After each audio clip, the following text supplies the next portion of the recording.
His fingers intertwined with mine so gently that for a second I almost felt safe. Almost. The soft pressure of his hand was something I used to cherish, something that once made me believe we were partners, soulmates, a team. But that day, at that exact moment, the warmth felt wrong. Artificial. Like a performance he had memorized. We stood in the kitchen, bathed in the pale gold of late afternoon light. The room was too quiet, the air too still. He didn't look at me the way a husband looks at his wife. He looked at me the way someone looks at a prize they've already claimed.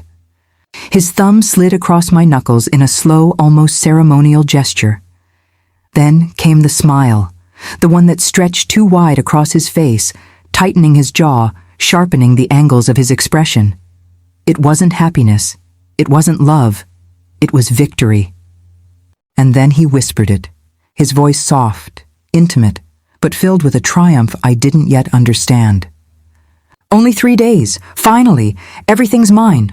For a heartbeat, I didn't react. I just stood there, blinking, as though time had paused and was waiting for me to catch up. My brain replayed the words again and again, trying to grasp what he meant. 3 days until what? Everything's whose. My pulse fluttered in my throat. Something cold curled around my spine. Before I could speak, ask, question, before I could even breathe, he kissed my forehead with a tenderness so practiced it felt like a cruel joke. Then he let go of my hand, and the sudden absence of his touch was like stepping from warm water into ice. "I'll be out for a bit," he said casually, grabbing his keys from the counter. "Relax, don't stress about anything." He gave me another smile before leaving. Slow, deliberate, the kind of smile a man gives when he knows something you don't. Then the door clicked shut behind him. Silence swallowed the room. I stood there, staring at the door long after he'd gone, my thoughts turning over like dark waves. 3 days. Everything's mine. Every syllable was coated with something sinister. I could feel it lingering in the air like the metallic taste of danger. My eyes drifted over the kitchen, the half-eaten apple he'd left on the cutting board, the mug with his fingerprints still visible on the glass, the pill bottle on the counter. My pills. The ones he reminded me to take every morning and night. The ones he handed me personally, watching me swallow them with that same unnerving half-smile. I didn't take them today. He didn't notice. I walked slowly around the house, looking at everything with new eyes, trained eyes. Not as a wife, not as a partner, but as someone searching for meaning, clues, signs she had overlooked. The small details began to claw their way out of my memory. The time I fainted in the hallway and he insisted it was just stress. The night I woke up dizzy and found a fresh glass of water on my side table. The doctor visits he canceled because he knew my body better than anyone. The insurance papers he left near my laptop weeks ago, laughing it off when I asked what they were. An ache settled in my chest. A terrifying, suffocating ache that made me press my hand to my heart. I felt stupid, blind. How had I ignored all that? How had I brushed off the unease, the strange moments, the nights when he would stand over me thinking I was asleep? I swallowed hard, a lump forming in my throat as realization trickled through me like poison. He wasn't waiting for happiness. He wasn't waiting for a vacation or an anniversary. He was waiting for something else entirely. My hands trembled as I pulled out a chair and sat down, trying to breathe through the tightening in my chest. I stared at the pill bottle again. At the glass he always insisted I drink from. At the meals I never saw him prepare, only serve. Had he been waiting for me to die? The thought hit me so violently that I pressed my palm against my stomach, fighting the urge to vomit.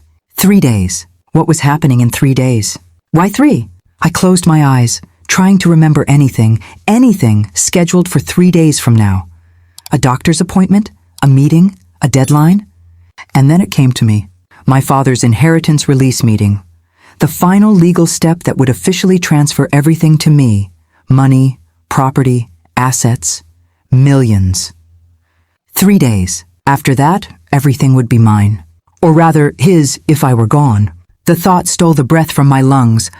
I pushed the chair back so abruptly it screeched against the floor. My entire body was trembling, adrenaline flooding my veins. He thought I was clueless. He thought I was fragile. He thought I wouldn't notice.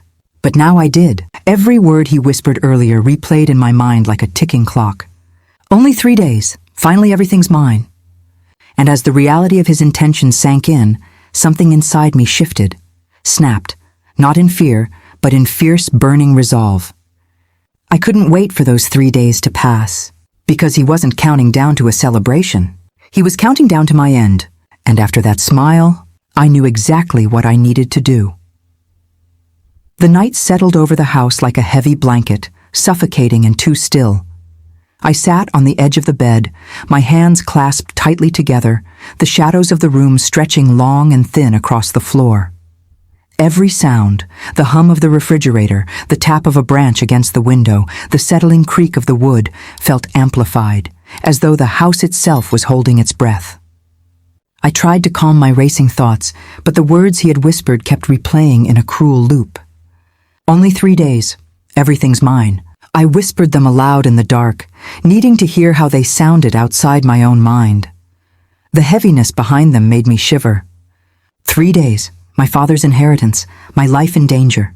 It sounded dramatic, like something from a movie or crime novel. But the ache in my chest and the knot in my stomach told me it was real. Real in a way that made my hands tremble uncontrollably. I stood up and walked into the bathroom.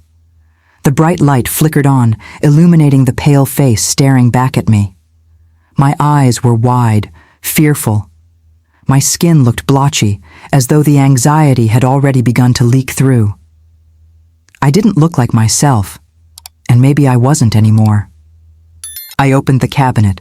My reflection disappeared behind the door, leaving me with rows of bottles and boxes, creams and pills, most of them untouched. But there, front and center, exactly where he always placed it, was the pill bottle. I picked it up. It rattled softly, too softly.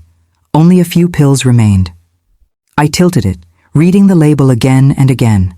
The dosage, the warnings, the instructions he repeated daily like a mantra, the doctor's name. Everything looked normal. But the fear crawling up my spine said otherwise. I set the bottle down with shaking fingers and opened it. The smell hit me first, bitter, sharp, metallic. I didn't know what my medication should smell like, but something about this felt wrong, instinctively wrong. I didn't swallow them today. He didn't notice. Or maybe he didn't need to, not yet. A cold wave of dread rolled over me. I pulled my phone from my pocket and sat on the edge of the bathtub. My hands hovered over the screen. Should I call the police? Tell them what? That my husband's smile had been too wide? That his hands lingered too long? That he was counting down to my death? They would never believe me, not yet. I needed evidence. Something I could hold. Something undeniable. So instead, I opened a private folder I hadn't touched in years. A folder filled with memories of my father. Pictures, emails, letters, scanned documents from the inheritance proceedings.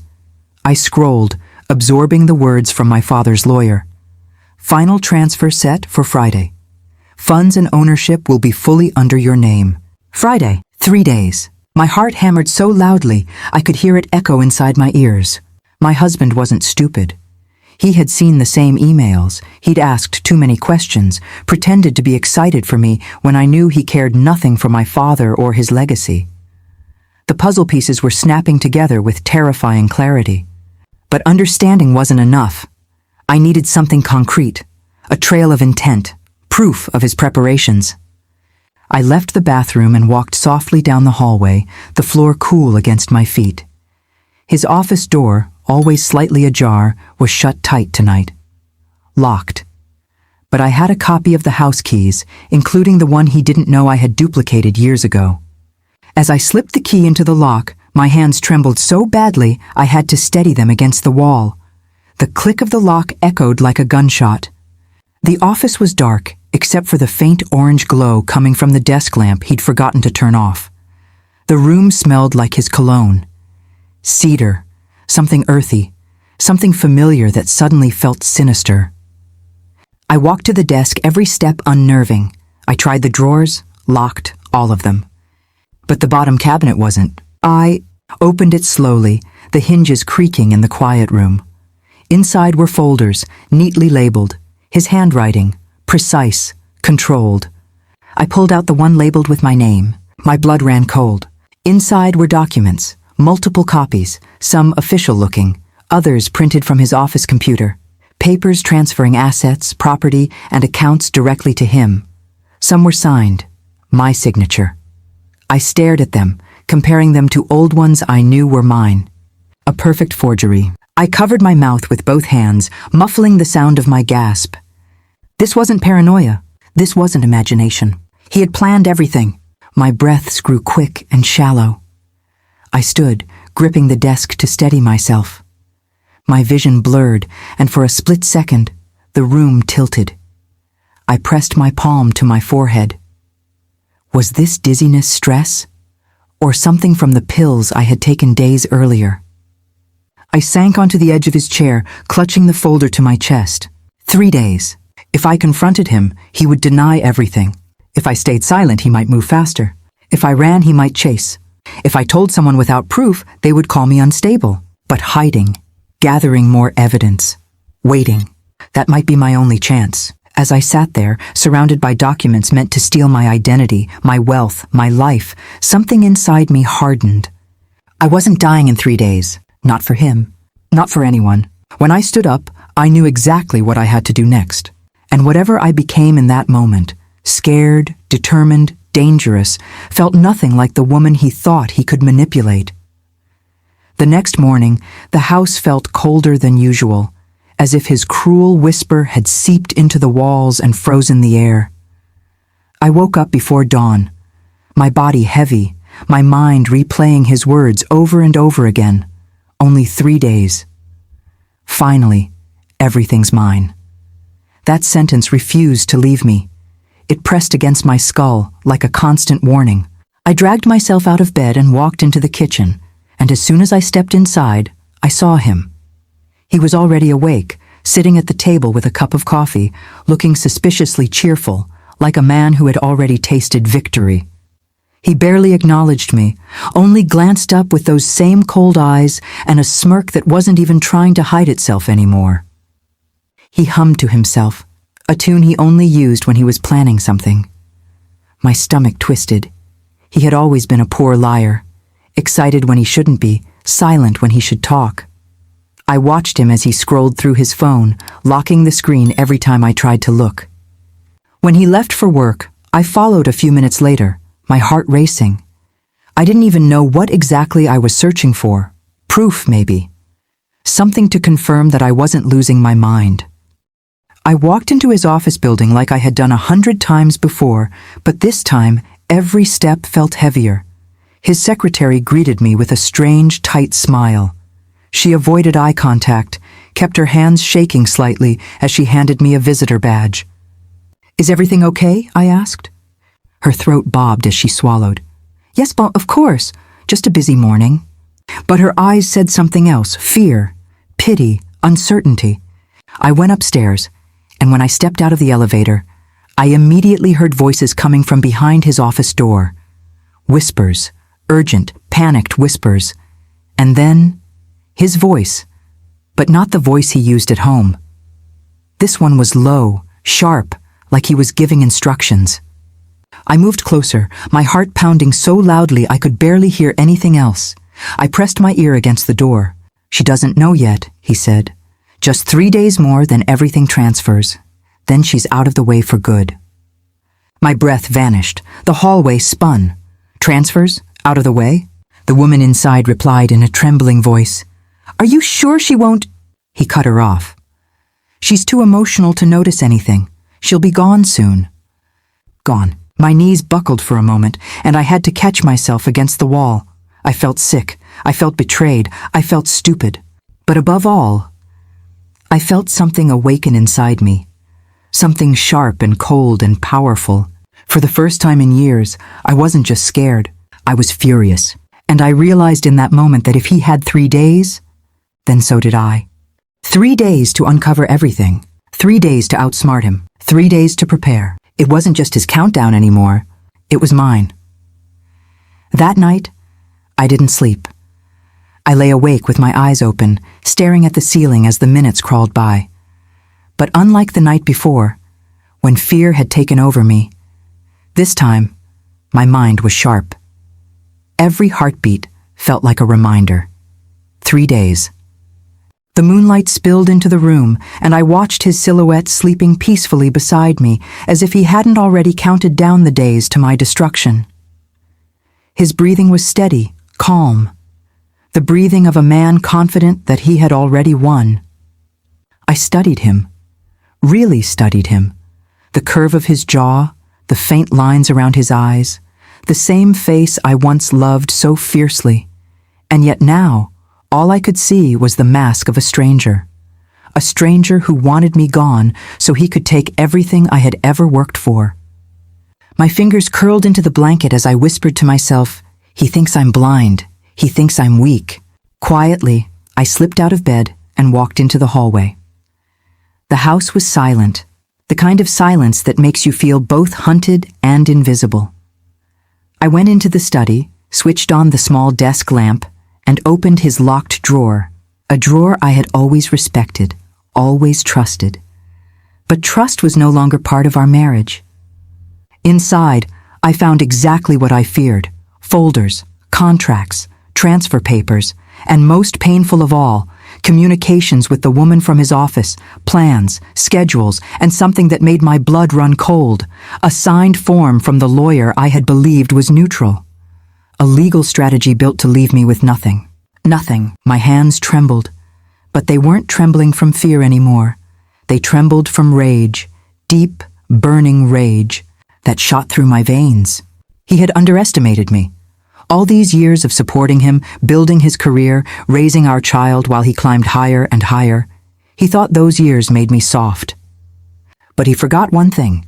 I was the one who built the life he wanted to steal. I gathered every document, every piece of evidence, and photographed it all. And as I worked, something inside me clicked. A cold, precise calm took over. I knew exactly what I needed to do next. When I returned to the bedroom, he was still asleep, peaceful, smug, completely unaware that the woman lying next to him was no longer his victim. I lay down slowly, staring at him in the darkness. For a moment, sadness flickered in my chest, the ghost of the love we once had. But it disappeared as quickly as it came. Love was not enough to forgive betrayal of this magnitude. Love was not enough to forget a husband who counted down to my ruin with a smile. As I closed my eyes, I didn't pray for strength.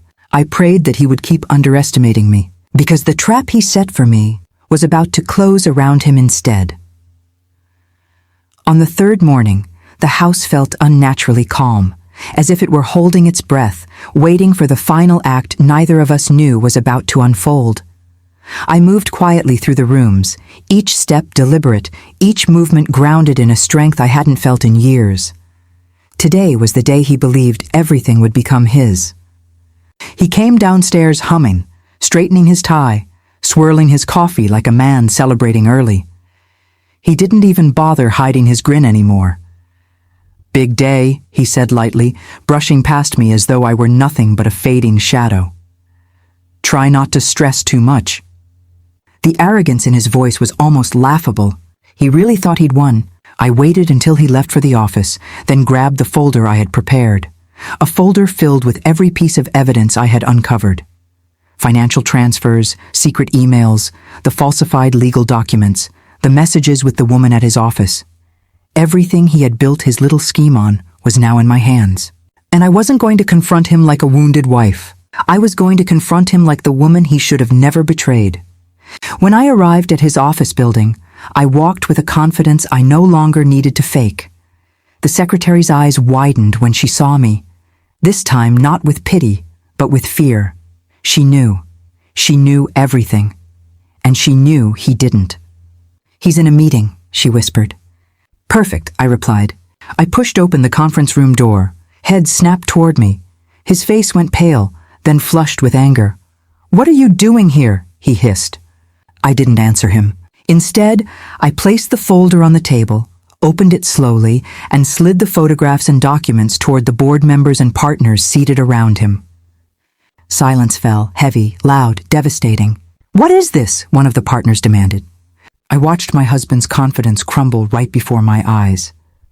He reached for the papers with shaking hands, tried to speak, tried to lie, but the words wouldn't come.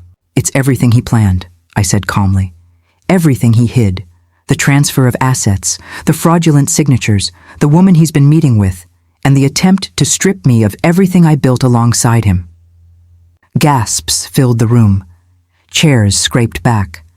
The partners who once respected him now stared at him like a stranger. The woman from his office froze where she stood by the window, caught, terrified. "You set a trap for me," I continued softly, "but you forgot something important. Traps only work if the prey doesn't see them coming." My husband stood up abruptly, his voice cracking. "You don't understand. This was all planned," I finished. "Yes, you made that clear." And then I said the words I had been waiting 3 days to say. "I'm done." I turned and walked out, feeling the weight of years of betrayal fall off me like broken chains. Behind me, chaos erupted, arguments, accusations, his career unraveling in real time. By the time I reached the parking lot, the sky had opened up into sunlight. I sat in my car, closed my eyes, and took the deepest breath of my life. He thought 3 days would destroy me, but 3 days were all I needed to reclaim myself. Everything he schemed for slipped through his fingers, and everything I had lost, respect, clarity, strength, came back to me tenfold. I drove away without looking back, because the moment I stepped out of that building, I wasn't the woman he tried to break. I was the woman he should have feared all along.